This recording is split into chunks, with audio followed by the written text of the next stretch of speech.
Hi folks, Speedway Tag here with another quick review of a game in my favorite series of games, the Oniverse series. Today we're going to have a look at Castellion. Now I know there's stacks of videos explaining how to play Castellion. I would recommend you go and have a look at those for a real in-depth instructional video on how to play. Because today I want to concentrate on a little expansion for Castellion that often gets overlooked. I haven't seen much talk about it, and it's the Pantry expansion. I just want to show you how that plays and why I think it actually improves the game and makes it more fun. But firstly, just very briefly, how do you play Castellion? It's a solo game again, as all the Oniverse games are. And this one's different because, as you can see, it's a tile laying game as opposed to the cards that most of the other Oniverse games are made up from. So this is a fantastic little tile laying game. The theme is you are in charge of this castle called the Castellion. There's a picture of it there, and it is being attacked by that creature at the top there called the Shadow Menace, and he's got all his minions coming at your castle, and that is represented by, well, first of all, here he is here as a fantastic little figurine. And he's also, that figurine's used in some expansions in the game as well. I'm not looking at that today, but he features in some fantastic little variants to this game. But the attack comes by way of these three waves. There's three waves of attack. You've got to get defense formations in your castle over here. In other words, getting the characters and the tiles in certain shapes and formations, and have that ready for when that first wave hits, and then have the certain formations ready when the second wave hits and when the third wave hits. And if your castle's still standing after that, well, then you've won the game. But if you don't have the specified formations that those cards at the top require you to have after each wave, you're going to lose. This is the expert game. This game scales very well because it comes with an introductory version of the game, which once you've played once or twice, you don't really need to play anymore. It just teaches you the basics of the tile placement and the rules. The second version is like an intermediate version. That's considered the base version. This one is the expert version, and it throws everything at you in this one. And so this is the one I want to show you. And this is the one that you have to be playing if you want to incorporate the Pantry expansion. How does Castellion work? It's one of my favorite kind of mechanisms in a game. You just draw a tile from that pile and you place it, or you discard it.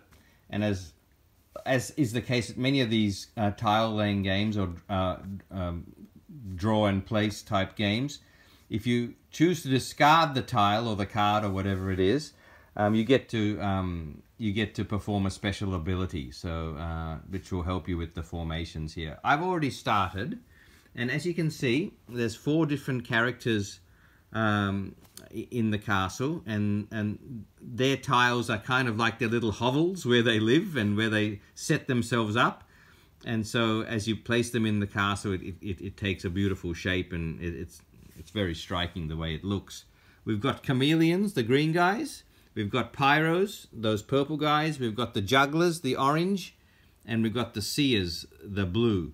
Each one of those will do something different if you choose to discard their tile. For example, if you discard the chameleon tile, you'll get to bring back a tile of the same shape from the discard pile and place it in here.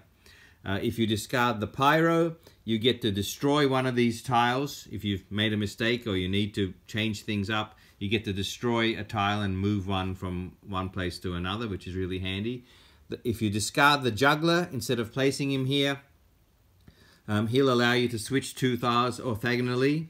And if you discard the seer, you get to have a peek at the next 4 tiles you're going to draw, and it's great for planning, obviously. So I've already started, I've already placed here. The very basic placement rule is that you cannot have a tile of the same shape next to another one.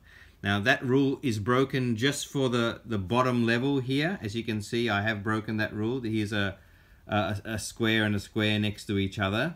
That's okay for the bottom row, but the minute you move up from the bottom row, you have to adhere to those placement rules. You cannot have a tile next to another tile of the same shape unless you discard one of these tiles and using its special ability it brings a tile of the same shape next to one. Then it's allowed if it's part of the special ability. But in general, when I draw a tile from here, which I'm going to do now, and that's a circle juggler, I can't put this circle next to this circle.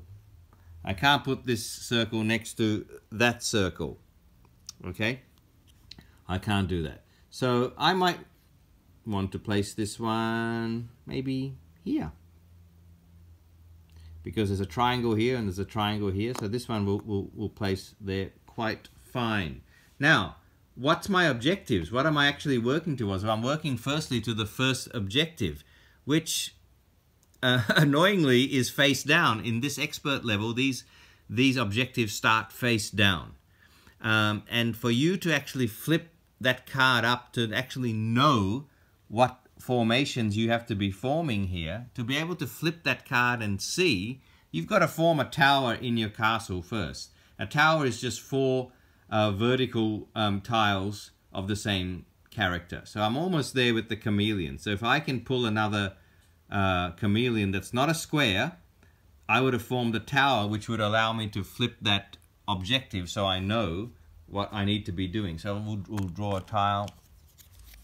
And there we go. I've actually drawn a circle chameleon. I've formed a tower. I get to flip this objective, and I know now what I'm supposed to be doing for the first wave. Those are the hydras coming at me. It's very thematic, isn't it? You build a tower in your castle so you can see what's coming at you. I really like that little piece of theme. Okay, have a look what I need to do. It's telling me I need to create 2 towers in my castle, and I need to do it before the time runs out. And the time is measured by traitor tiles being placed on this objective. So the minute 2 traitor tiles are placed on this objective, then my time's run out. And if I haven't got the 2 towers, or if I haven't got 16 tiles to destroy, I lose the game. So that's telling me I need to be working on towers. I've already got one. So what I need to do, I need to keep drawing tiles and hopefully and get another tower going. Let's see, I might place, let's see, yeah, I might place this one here.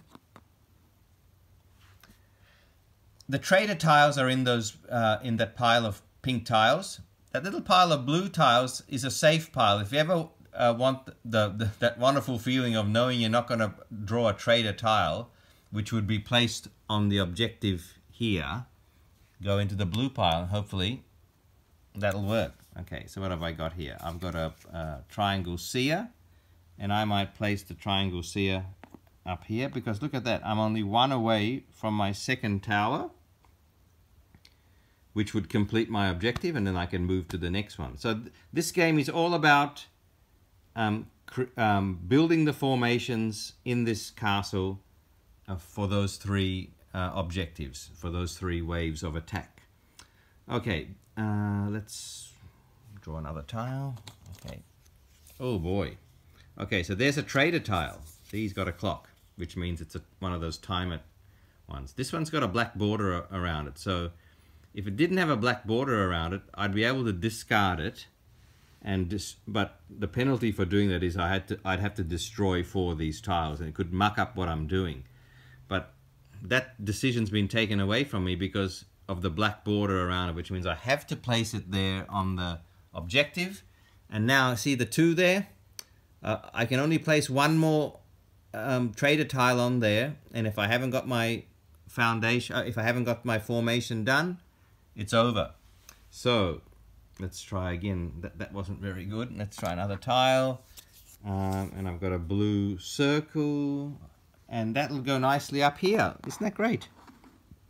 Have a look. Okay, I've got 2 towers, and according to this I need 2 towers to progress. I've done it before 2 traitor tiles has turned up. that's how Castellion works. You try and get those formations here. But this is where I want to talk about the Pantry expansion, because the Pantry expansion is 6 tiles, and they've got beautiful purple backs on them. There's 6 tiles, and they're like food stores for your castle. As you can see the pictures of the food in those hovels. There's 2 circles, 2 triangles, 2 squares. What the Pantry expansion does to this game is it means it adds something extra to the objectives. See, that objective's telling me I need 2 towers in my castle to pass it. But playing with the Pantry expansion means that I also got to have a certain number of pantry tiles in here if I'm going to pass an objective. And the way that works is, to pass the first objective, I've got to have exactly 2 pantry tiles in here, which I don't have at the moment. To pass the second objective, I've got to have exactly 4 pantry tiles in here. And to pass the last objective, I've got to have all 6 pantry tiles in here. So the way it stands at the moment, I have not passed that first objective because I haven't got I've got the 2 towers, but I haven't got the 2 pantry tiles. So I've got to somehow find a place for these pantry tiles in here. You can only work on a 6x6 grid. That's the limit. So I might put this pantry tile here, and I'll put another one. You don't have to put them in a row like this. I might have planned a little bit better and put them in earlier. This one might go in here. See, that's a square, and it's not touching another square because that's the thing. The pantry tiles have to adhere to the normal placement rules, but they don't contribute to your formations. So now I've passed that first objective, right? Because I've got the 2 towers and I've got 2 pantry tiles in my castle. Okay, so I can keep going if I draw again, and this time I've got a juggler. I'll show you how a special ability works. If I don't want to place this juggler, I can discard it for its ability. And its ability is to swap 2 tiles which are orthogonally next to each other. So I might, for some reason, want to swap those 2. So I can do that by discarding that juggler. If I pulled, let's say if I pull this chameleon, I can discard the chameleon and bring back a tile of the same shape. So I can bring back, that chameleon was a circle, I can bring back a circular juggler maybe and place it somewhere, wherever I can. Doesn't look like I could place it there if I wanted to, if I needed to. Okay, and so that's how the abilities work. They allow you to manipulate your castle, and so things that you have placed don't remain permanently in the place where you place them.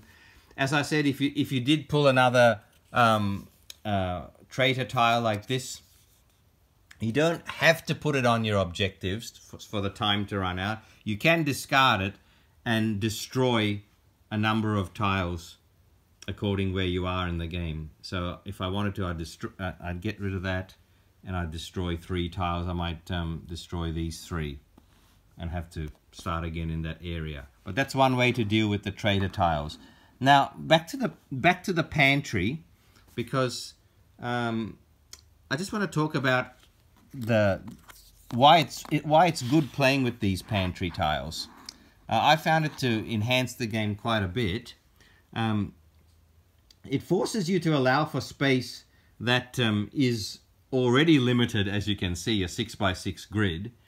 And as you go through those objectives, let's see what this next one was. For example, that next objective requires me to have 3 shapes that look like that, okay, of the same character. So they're called bastions. So I've got to have 3 bastions in my castle. Now, as you can see at the moment, I'm nowhere near even getting 1 bastion. So as you move to the next objective, that's your challenge. You might need to break this apart a little bit with your special abilities and your traitor tiles to start working on that next objective, and that's how you go. Now, that's why playing with the pantry makes it a lot more challenging, because it does, the pantry tiles, even though there's only 6 of them, they do tend to take up space that's already limited, and interferes with some of your placement rules, because you have to adhere to the shapes on the pantry tiles as well. It also means it's more difficult to complete each objective, because now each, as I said earlier, each objective requires you to have a certain number of pantry tiles in the castle as well at certain times. So you have to keep track of that. It does, as I say, it has the same shapes. The pantry tiles have the same shapes and placement rules, but you can't use them to make defensive formations. So they can't join in with these other characters to make the shapes that you need up there. And also, some of those objectives up here, I mean, what we've got there, we've just dealt with the harpies. Those are behemoths. I wonder what this one would have been if we continued. Okay, these are the horde. The horde wants you to have 5 horizontal lines in your castle, which is very difficult to do. And there's another enemy called the earthworm, which requires you to have completed levels of your castle. So 3, 4, 5 levels completed, so that you're able to destroy levels underneath. And so if you've got your pantry stuck underneath and you're forced to destroy them, you're not going to complete that objective, because the objective requires your pantry to be in your castle. So suddenly, if you've got the earthworm coming at you, you've got to spend a bit of time moving your pantry tiles up if you've got them low, because the earthworm destroys the lower levels. So you've got this push and pull of having to move your pantry around to keep it in your castle. So you find yourself moving them. You'll be using the juggler abilities and the pyro abilities to move these pantry tiles around if you haven't planned well enough. I like that that challenge. Are there any benefits to the pantry tiles? I think there are, because the pantry tiles can help separate formations. Because if the same color, if I had a blue tile touching this blue tower, the blue tower wouldn't be valid, because another tile has come in and wrecked the formation. So you can use the pantry tiles to separate that situation and help you there. It also can prop up formations in your tower. Sometimes when you need, if I had a bastion working like this, now I know the placement rules aren't perfect there, but let's say I had a bastion facing like that and I needed it higher up in the castle for some reason, you can get pantries below it to prop it up, which if you plan ahead well enough, you can do that. So there are a few benefits for having the pantries in as well. But I just love the idea that it adds to the objectives. So you've got to complete the objectives here, but you also got to have the pantry, the certain number of pantry tiles in your castle. It makes the game a little bit more interesting, a little bit more challenging, particularly if you've played it a lot and you started to work out a fairly good winning formula. Throwing the pantry in will change that up a lot and make it more fun. We've had some unbelievably close and tense games caused specifically by the pantry, either forgetting to get them in there or getting them too low and getting them destroyed. Remember, if they're destroyed and they go into your discard pile, you have to find some way of bringing them back. And the chameleon really is the only way to bring it back. Because to win the game, by the end of that 3rd objective, you've got to have every single pantry tile in your castle. So if you destroy them, you have to bring them back somehow. I like that kind of challenge. I like it doesn't make it too difficult, but it changes things up just enough to make it even more interesting. So I would recommend playing Castellion with the Pantry expansion. Okay, have fun. Bye for now. Thanks for watching.